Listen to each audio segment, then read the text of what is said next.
Good morning, guys. I slept back there last night, right back there, and it was nice. No, it wasn't. It was terrible. I slept horribly. And honestly, I made a huge mistake. Not sleeping there, that was fine. I mean, it is what it is. But I couldn't sleep last night. And so when it was like 6:30 pre-sunrise, I just left the rest stop, went back towards Hope because I really just wanted a coffee, a good coffee. And one, the coffee's terrible. And two, when I drove back here, I realized that I was in an epic location. Let me just get out of the car and show you.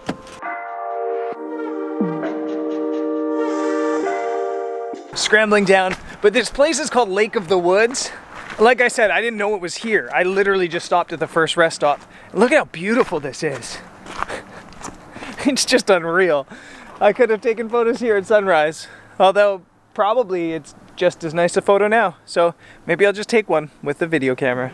I wouldn't call my lack of photo this morning a massive fail, but I definitely should have known this spot was here. I used to stop here with the tour bus. I just totally forgot.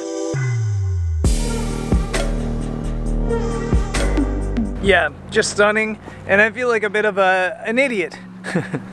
I've got a long drive. I'm going all the way to Yoho National Park today. I'm gonna hopefully be at Emerald Lake for sunset.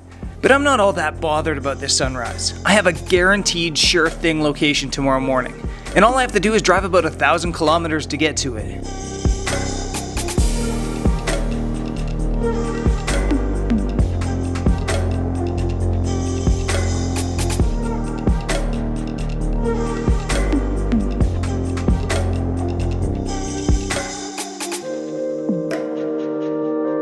Okay, so I got decisions to make. I've made it to Three Valley Gap, which is just before Revelstoke. And as a kid, this was one of my favorite places to drive by. But it's this crazy hotel at the end of this, I guess, gap between three valleys and on the lake. And the reflections here are always incredible. But it's 4 o'clock.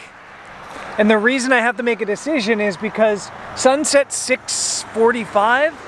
And it's about 2.5 hours to Emerald Lake. So I don't know anywhere between here and there that's an obvious photo location. So I gotta decide if I wanna stay here or if I wanna try to push it to Emerald Lake or just like hope something else shows up on the way. And honestly, I think I'm gonna lean towards winging it and pushing it. Winging it is usually what I do best. But this is already my second fail of the day, as I totally forgot about the hour time change between Alberta and BC. But despite my bevy of mistakes, everything seems to be lining up perfect. Until it doesn't. So I just had a massive wrench thrown in my plans because a sign I just passed said Highway 1 is closed, and I have to do the alternative highway, which is 93 and doesn't go near Yoho. I was like, I'm going to make it on time. And then out of nowhere, the sign, I don't know why it's closed, I guess construction. Let's figure this out. Okay, so here's a map explaining what happened. This is Highway 1 where I've been driving. I was in Golden and trying to get to Field right here. But apparently the road is closed every night for construction and I didn't know. So if I wanted to get to Field, I'd have to drive this entire loop. So yeah, I'm stuck on this highway that I've never been on in my entire life. And you're kind of out of the mountains here. It's kind of, yeah, it's beautiful, but it's not photogenic. And I had a thought, and maybe I'm just delirious after the really long drive, that this is supposed to be the last day of the road trip. The road trip was gonna start with a sunrise at Moraine Lake, but I got skunked because the parking lot was already full. And so my brain's spinning right now because I could probably get to Moraine Lake in about 2 hours from here. And it's a full moon tonight, rising in the east. I think that always is the case. I don't know how moons work. The moon's rising in the east and could potentially light up the Wangchemna Valley, like the beautiful view of Moraine Lake. That could be special. I'm exhausted, I'm really, really tired from the long drive, but it feels like this is all supposed to come together this way.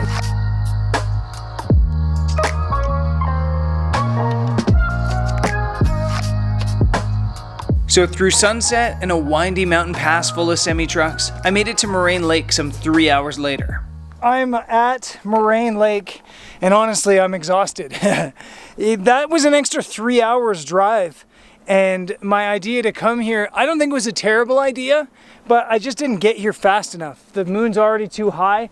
The photo I'm gonna show you that I've just taken, you're not gonna believe that it was taken at night. That's how bright the moon is. It's full on, full moon tonight, and it's also a little bit overcast, which is softening the light and making it look even more like a dull daytime image. So it's pretty impressive that it's taken in the middle of the night. It's literally 10:30 p.m. right now.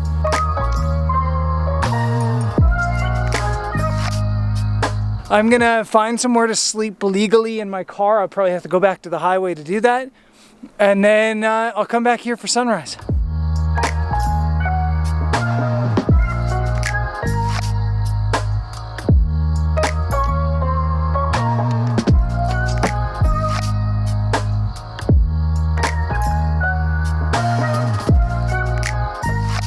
Okay, so it's 4:30 in the morning. I slept in the car last night, then drove back up here for 3:30. I'm at the lake again, and I think I'm gonna leave. It's, like I said, it's now 4:30 and the parking lot's full. I don't want to tarnish my memories of this place with crowds, I guess. I used to be able to rock up to this place at sunrise, be the only one here, walk up the rock pile, take my photos, and then as I was leaving, maybe some people would start to arrive. It's crazy now, absolutely insane, and I've had this experience before as well, so maybe it's best that I leave and let other people have it.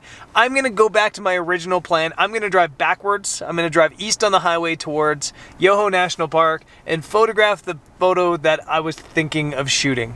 As I left the parking lot, at least 24 cars were on their way up. Leaving was my first non-fail of the day.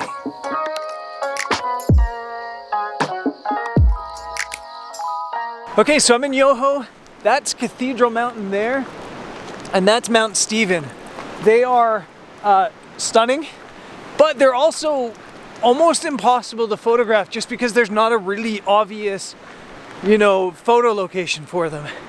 And last time I was in Canada, I was here in the spring and it was spring runoff, and I tried scrambling down this cliffside to the riverfront to try to get a shot of Mount Stephen with the river. But the water level scared me and I chickened out. So I'm gonna try again.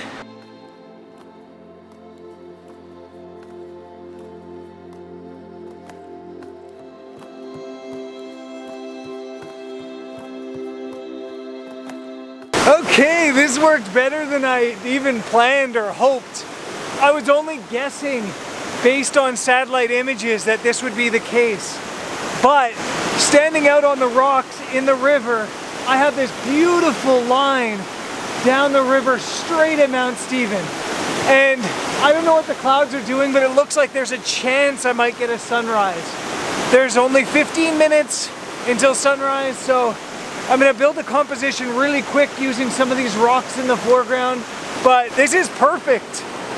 You can actually see when it was high spring runoff, the water gets all the way up there.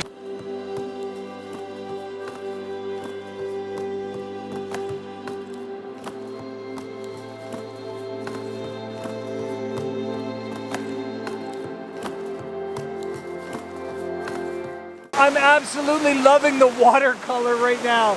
I have a polarizer on and a 4-stop medium grad ND, and it's just bringing out all this color in the water. And if I can get a sky, if I can get, the sun punching through and lighting this up, this will be special.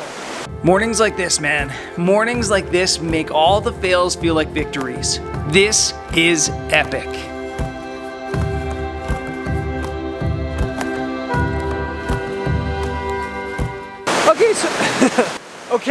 So officially the sun rose 2 minutes ago. There's a little bit of cloud light hitting the top clouds, but it's so cloudy I don't think any of it's gonna catch the mountain. I was hoping to get like a really nice soft side light on the mountain, but like I said, it's just too cloudy. I think I discovered though that it's probably a really good sunset location because the sun sets that way and it would light up the glacier and the rock face and everything. I think that could be really special. So I am gonna go location scout just up the river a little bit higher to see if there's a better composition.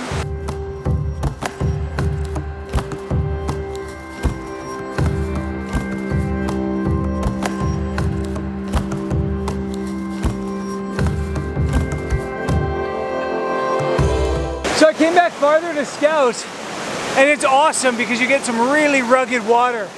But you lose Mount Stephen behind the trees here. I think I'm still gonna take a photo just to show you. This is a special spot.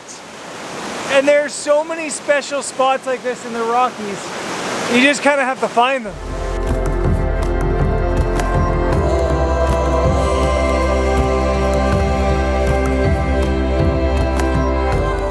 This is wild right on the water like this. I love this.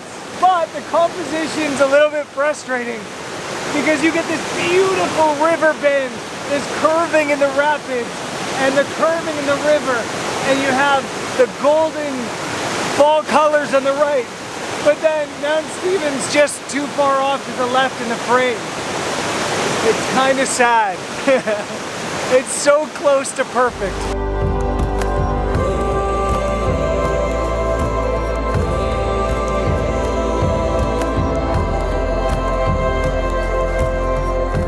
I raced back to my original spot and I'm being rewarded. Beautiful sky, a little tiny bit of light glow on one of the peaks. This has just been the best morning. Oh my God. This photo was an idea 3 years ago. Today, it became a reality. And honestly, I can't wait to come back here and try for a little better light. But with the sun up and a flight to catch the next day, it was time to head back to Alberta. Again.